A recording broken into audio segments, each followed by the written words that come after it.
Hi friends, welcome to SANTRA TECHSPOT. இந்த வீடியோவில் ஜாவால இன்டர்ஃபேஸ்னா என்ன, இன்டர்ஃபேஸ் யூஸ் பண்ணி எப்படி அப்ஸ்ட்ராக்ஷன் அச்சீவ் பண்ணுறது அப்படிங்கிற பற்றி தான் பார்க்க போகிறோம். ஸோ இந்த இன்டர்ஃபேஸ் அப்படிங்கிறது என்ன அப்படிங்கிறது ஃபஸ்ட் சொல்லிடுறேன். ஸோ அந்த இன்டர்ஃபேஸ் அப்படின்னா நம்ம வந்து எப்படி ஒரு கிளாஸ் யூஸ் பண்ணுறோமோ அதே போல் தான் இன்டர்ஃபேஸ். அங்கே வந்து கிளாஸ் அப்படிங்கிற கீவேர்டு யூஸ் பண்ணுவோம், இங்கே வந்து இன்டர்ஃபேஸ் அப்படிங்கிற கீவேர்டு யூஸ் பண்ணுவோம். ஸோ இந்த ரெண்டு தான் இதுக்குள்ள டிஃப்ரென்ஸா அப்படின்னு கேட்டிங்கன்னா இல்லை, நிறையாவே வித்தியாசங்கள் இருக்குது.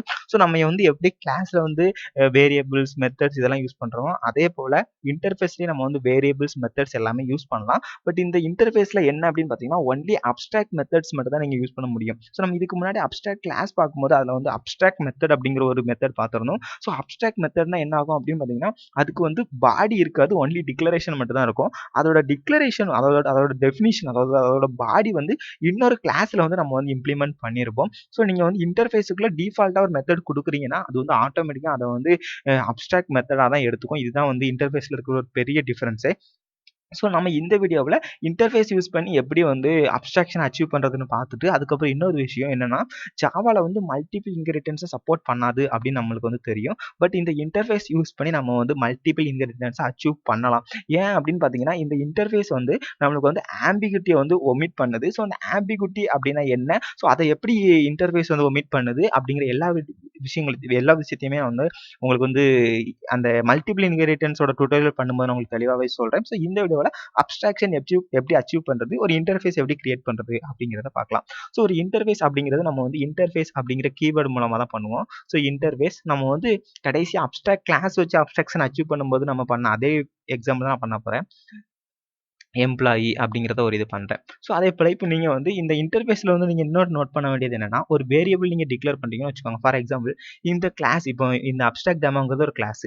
இந்த கிளாஸில் உங்களால் இன்ட் ஏங்கிற ஒரு வேரியபிளை டிக்ளேர் பண்ண முடியும். பட் இந்த இந்த இன்டர்ஃபேஸ் அப்படிங்கிற ஒரு எம்ப்ளாயி நான் வந்து கிரியேட் பண்ணியிருக்கேன். பட் இதில் நீங்கள் இப்போ வந்து இன்ட் ஏ அப்படின்னு நீங்கள் டிக்ளேர் பண்ணுறீங்கன்னா உங்களுக்கு வந்து எரர் அடிக்கும். ஸோ இங்கே என்ன விஷயம் அப்படின்னா நீங்கள் எதையுமே வந்து வெறுமனையாக டிக்ளரேஷன் மட்டும் பண்ண முடியாது. நீங்கள் வந்து கண்டிப்பாக இனிஷியலைசேஷனும் பண்ணியிருக்கணும். இப்போ பார்த்தீங்கன்னா நம்மளுக்கு வந்து எரர் அடிக்காது. ஸோ இது வந்து நம்மளுக்கு இன்டர்ஃபேஸில் இருக்கிற ஒரு வித்தியாசம். நீங்கள் அதையும் நோட் பண்ணி வச்சுக்கோங்க.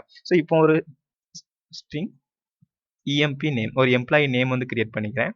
அதை நான் வந்து ஹார்ட் கோட் பண்ணிக்கிறேன் அந்த எம்ப்ளாயி நேமை ஏபிசி அப்படின்னு சொல்லிட்டு பண்ணிட்டு இப்போ நான் அடுத்த வந்து என்ன பண்ணேன், சேலரியை வந்து கால்குலேட் பண்ண போகிறேன். ஸோ அதுக்கு நான் என்ன பண்ணேன்னா ஆயிடு கம்ப்யூட் சேலரி ஆஃப் அப்படிங்கிற ஒரு இது கொடுத்துறேன். ஸோ கொடுத்துட்டு இப்போ நீங்கள் பார்க்கலாம் இது என்னடா இது ஒரு நார்மல் மெத்தட் தான் நீங்கள் கிரியேட் பண்ணுறீங்க, அப்ஸ்ட்ராக்ட் மெத்தட்னு சொன்னீங்களா, அப்ஸ்ட்ராக்ட் கீவேர்டே இல்லையான்ட்டு.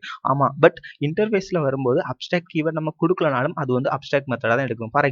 ஃபார் எக்ஸாம்பிள் இப்போ நான் இதில் வந்து ஒரு மெத்தட் பாடி போடுறேன். ஸோ மெத்தட் பாடி போட்டதுமே எனக்கு பார்த்தீங்கன்னா இங்கே எரர் அடிச்சுட்டு என்ன எரர் அடிக்குது அப்படின்னு பார்த்தீங்கன்னா interface abstract methods cannot have body அப்படின்ட்டு. ஸோ நான் அந்த ரெண்டையுமே எடுத்து விட்டுறேன், கொடுத்துட்டு இங்கே செமிகோலன் வச்சுக்கிறேன். இப்போ நம்மளுக்கு பார்த்தீங்கன்னா எந்த எரருமே இல்லை. ஸோ இப்போ இந்த கம்ப்யூட் சேலரி அப்படிங்கிற இந்த மெத்தடோட டெஃபினிஷன் வந்து நம்ம வந்து கொடுக்கணும். ஸோ அதுக்காக நான் என்ன பண்றேன்னா ஒரு கிளாஸ் வந்து கிரியேட் பண்றேன். கிளாஸ் சேலரி அப்படிங்கிற ஒரு கிளாஸ் கிரியேட் பண்றேன். ஏன்னா சேலரி தான் நம்ம வந்து கம்ப்யூட் பண்ண போறோம். ஸோ அந்த சேலரி அப்படிங்கிற அந்த கிளாஸ்ல வந்து நம்ம வந்து இப்போ இதுல இன்னொன்று நோட் பண்ண வேண்டியது என்னன்னா ஒரு கிளாஸ்ல இருந்து நம்ம இன்னொரு கிளாஸ் இன்ஹெரிட் பண்ண போறோம் அப்படின்னா அதுக்கு வந்து எக்ஸ்டென்ஸ் அப்படிங்கிற கீவேர்ட் யூஸ் பண்ணுவோம். பட் இங்க வந்து ஒரு இன்டர்ஃபேஸை இன்ஹெரிட் பண்ண போறோம். ஸோ அதுக்காக நம்ம யூஸ் பண்றது என்னன்னா இம்ப்ளிமெண்ட்ஸ் அப்படிங்கிற ஒரு கீவேர்டு வந்து யூஸ் பண்ணுவோம். Implements employee. ஸோ எம்ப்ளாயி வந்து இம்ப்ளிமெண்ட் பண்ணிட்டேன். இப்போ நம்மளுக்கு எரர் அடிக்கும், ஏன்னா இந்த இதை நம்ம வந்து இன்னும் ஓவர்ரைட் பண்ணல. ஸோ அதையும் ஓவர்ரைட் பண்ணிடுறேன். Compute salary. ஸோ இப்போ நம்மளுக்கு இன்னொரு எரர் வந்து வரும். ஸோ அந்த எரர் எப்படி சால்வ் பண்ணணும் அப்படின்னு சொல்றேன். ஸோ எப்போ நீங்கள் இன்டர்ஃபேஸில் இருக்கிற ஒரு மெத்தடை வந்து நீங்கள் ஓவர்ரைட் பண்ணுறீங்களோ அப்போ நீங்கள் ஓவர்ரைட் பண்ணும்போது அந்த மெத்தடை நீங்கள் வந்து பப்ளிக்காக தான் நீங்கள் வந்து ஓவர்ரைட் பண்ணணும். அப்படின்னா தான் அது வந்து உங்களுக்கு வந்து அக்செப்ட் பண்ணிக்கும். ஸோ இப்போ இங்கே நான் என்ன பண்ணேன்னா இந்த கிளாஸில் ஒரு சேலரி அப்படிங்கிற ஒரு வேரியபிளை நான் டிக்ளேர் பண்ணிக்கிறேன். இன்ட் சேலரி அப்படின்னுட்டு. ஸோ அந்த சேலரி வந்து நான் என்ன அப்படிங்கிறது இந்த மெத்தட்லாம் கொடுத்துக்கிறேன். சேலரி ஈக்குவல் டு 2 இன்ட்டு 1000 அப்படிங்கிற மாதிரி கொடுத்துக்கிறேன். கொடுத்துட்டு இப்போ அடுத்து இன்னொரு மெத்தட் நான் இதில் கிரியேட் பண்ணுறேன். வாய்டு டிஸ்பிளே ஆஃப் அப்படிங்கிற ஒரு மெத்தட். ஓகேங்களா. ஸோ இந்த டிஸ்பிளே ஆஃப் மெத்தடில் என்ன பண்ணுறேன், ரெண்டையுமே நான் வந்து பிரிண்ட் பண்ணுறேன். System dot out dot println of emp name, இதே போல் system dot of salary.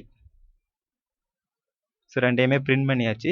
So print பண்ணி முடிச்சாச்சு. இனி நம்மளுக்கு என்ன வேலை, அடுத்து ஆப்ஜெக்ட் கிரியேட் பண்ணி இது எல்லாத்தையுமே நம்ம வந்து கால் பண்ணணும். ஸோ அதுக்காக மெயின் மெத்தடில் வந்து நான் வந்து ஒரு ஆப்ஜெக்ட் கிரியேட் பண்ணுறேன். சேலரி அப்படிங்கிற கிளாஸுக்கு நான் ஆப்ஜெக்ட் கிரியேட் பண்ணிக்கிறேன். pj equal to new salary ஆஃப். ஸோ இப்போ ஓபிஜே வச்சு ஃபர்ஸ்ட் வந்து கம்ப்யூட் சேலரியை வந்து நான் கால் பண்ணுறேன். ஏன்னா நம்ம வந்து சேலரியை வந்து அசைன் பண்ணணும் அப்படிங்கிறத. அடுத்தது டிஸ்பிளே அப்படிங்கிற அந்த மெத்தடை கால் பண்ணுறேன். ஓகே, ஸோ இப்போ 2 மெத்தடையும் கால் பண்ணியாச்சு. இப்போ சேவ் பண்ணிக்கிறேன். இப்போ இதை ரன் பண்ணுறேன். ஓகே, ஸோ எரர் அடிச்சிருக்குதோ. ஓகே, நீங்கள் வந்து பிரிண்ட் எல்எனுக்கு ஸ்பெல்லிங் தப்பு. ஸோ அதனால தான் எரர் அடிச்சிருக்குது. Println. ஓகே, ஸோ இப்போ பார்த்தீங்கன்னா நம்மளுக்கு வந்து ஏபிசி அண்ட் 2000 அப்படின்னு வந்திருக்கு. ஸோ இங்கே இப்போ நம்ம எப்படி அப்ஸ்ட்ராக்ஷன் அச்சீவ் பண்ணியிருக்கோம் அப்படின்னு பார்த்தீங்கன்னா, இந்த இன்டர்ஃபேஸில் நம்ம வந்து நேமை வந்துட்டு கொடுத்துருக்கோம். ஏபிசி அப்படிங்கிறது இங்கேயே கொடுத்துட்டோம். பட் கம்ப்யூட் சேலரி அப்படிங்கிறது இன்னொரு கிளாஸில் போய் தான் நம்ம வந்து கம்ப்யூட் பண்ணுறோம். ஸோ இந்த இன்டர்ஃபேஸுக்கு நம்ம வந்து சேலரி எப்படி கம்ப்யூட் பண்ணுறோம் அப்படிங்கிற அந்த விஷயத்தை வந்து நம்ம வந்து கைட் பண்ணி வச்சிருக்கோம். ஸோ அதுதான் இங்கே வந்து அப்ஸ்ட்ராக்ஷன் நம்ம வந்து அச்சீவ் பண்ணியிருக்கிறது. ஸோ இப்போ வந்து உங்களுக்கு வந்து இந்த வீடியோவில் இன்டர்ஃபேஸ்னா என்ன, அதை எப்படி யூஸ் பண்ணுறோம், அதுக்கும் கிளாஸுக்கு என்ன வித்தியாசம் இருக்குது, அதுக்கும் அப்ஸ்ட்ராக்ஷனுக்கு என்ன, அப்ஸ்ட்ராக்ட் கிளாஸ்க்கு என்ன டிஃபரன்ஸ் இருக்குது, ஸோ எப்படிலாம் நம்ம வந்து இன்டர்ஃபேஸ் யூஸ் பண்ணலாம், அப்ஸ்ட்ராக்ஷன் எப்படி அச்சீவ் பண்ணலாம் அப்படிங்கிறத பற்றி நீங்கள் தெளிவாக இருப்பீங்கன்னு நினைக்கிறேன். இந்த வீடியோ பிடிச்சிருந்தா இந்த வீடியோக்கு ஒரு லைக் கொடுங்க. இந்த வீடியோ பற்றின கமெண்ட்ஸை மறக்காம கீழே கமெண்ட்ஸ் சொல்லுங்கள். நீங்கள் இன்னும் நம்ம சேனலை சப்ஸ்கிரைப் பண்ணலாம். இப்போவே சப்ஸ்கிரைப் பண்ணி பக்கத்துக்கு பெல் ஐக்கனையும் கிளிக் பண்ணிடுங்க. தேங்க்யூ ஃபார் வாட்சிங்.